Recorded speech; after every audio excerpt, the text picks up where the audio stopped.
أعوذ بالله من الشيطان الرجيم. بسم الله الرحمن الرحيم. قل يا أيها الناس إني رسول الله إليكم جميعا الذي له ملك السماوات والأرض لا إله إلا هو يحيي ويميت فآمنوا بالله ورسوله النبي الأمي الذي يؤمن بالله وكلماته واتبعوه لعلكم تهتدون. ومن قوم موسى أمة يهدون بالحق وبه يعدلون.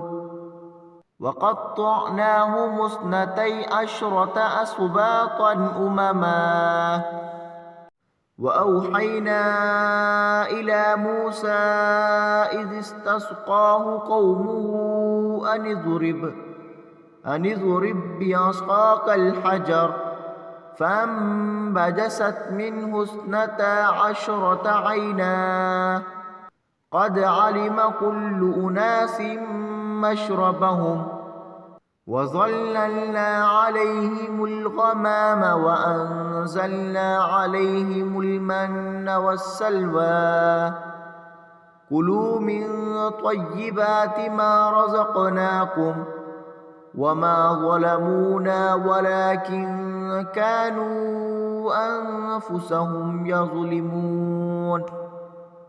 وإذ قيل لهم اسكنوا هذه القرية وكلوا منها حيث شئتم وقولوا حطة